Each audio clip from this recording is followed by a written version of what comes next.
महायुतीच्या माध्यमातून स्थानिक स्वराज्य संस्थांच्या निवडणुका लढवल्या जाव्यात अशी आमची भूमिका आजही कायम आहे।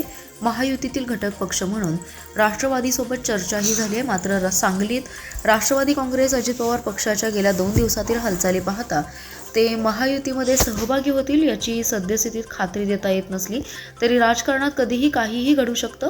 राष्ट्रवादीसोबत चर्चाही झाली असल्याचं सुतोवाच जिल्ह्याचे पालकमंत्री चंद्रकांतदादा पाटील यांनी केलंय। भाजपाच्या सुकाणू समितीची बैठक पार पडली त्यानंतर त्यांनी महायुतीतील घटक पक्षांच्या प्रतिनिधींशी चर्चा करून माध्यमांशी संवाद साधला। यावेळी ते म्हणाले, केंद्रीय गृहमंत्री अमित शहा यांनी दिलेल्या आदेशानुसार महायुतीतील घटक पक्षांना विशेषतः शिवसेना रिपाई यांना सोबत घेऊन निवडणुका लढवल्या जातात। याशिवाय स्थानिक पातळीवर जनस्वराज्य शक्ती पक्ष, रयत क्रांती संघटना यांनाही महायुतीमध्ये स्थान देण्याचा प्रयत्न आहे।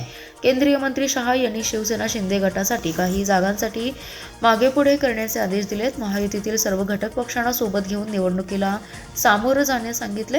महापालिका निवडणुकीमध्ये राष्ट्रवादी काँग्रेस अजित पवार पक्षामध्ये महायुतीमध्ये सन्मानजनक जागा मिळाल्या नाही तर स्वबळावर निवडणुका लढवण्यात येतील असा इशारा दिलाय।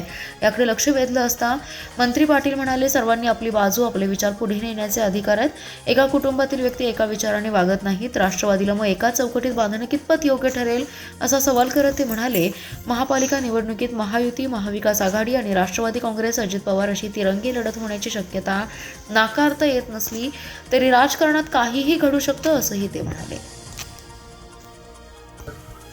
मी सुरुवातीलाच काय म्हटलं की गेले महिना 2 महिने सातत्याने येऊन महायुती म्हणूनच सांगली, मिरज, कुपवाड महानगरपालिका लढवली पाहिजे माझा प्रयत्न राहिला। आता त्या प्रयत्नाला प्रत्येक वेळेला यश आलंच पाहिजे असं काही आपला आग्रह असण्याचं कारण नाही। आता दिसतंय की यश आलं नाही। राजकारणामध्ये कुठल्या क्षणी काय होईल, आता तुम्ही काय म्हणताय की राष्ट्रवादी वेगळी लढणार आहे, संध्याकाळी बातमी येऊ शकते की राष्ट्रवादी इथे काही मिनिमम जागा मागून बरोबर येणार आहे, होऊ शकतं।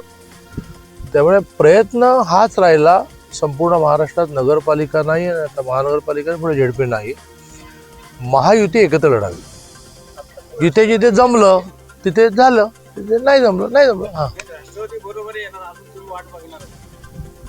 त्यांना मी काय म्हटलं, राजकारणात काही होऊ शकतं, संध्याकाळी बातमी येऊ शकते की ते ह्या निष्कर्षावर आले की वेगळं लढण्यात पॉईंट नाही।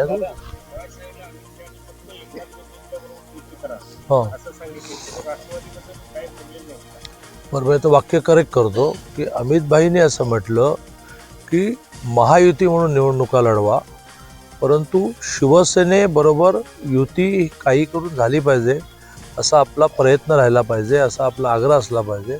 यात त्यांनी राष्ट्रवादीबरोबर युती करू नका असं सांगितलं नाही।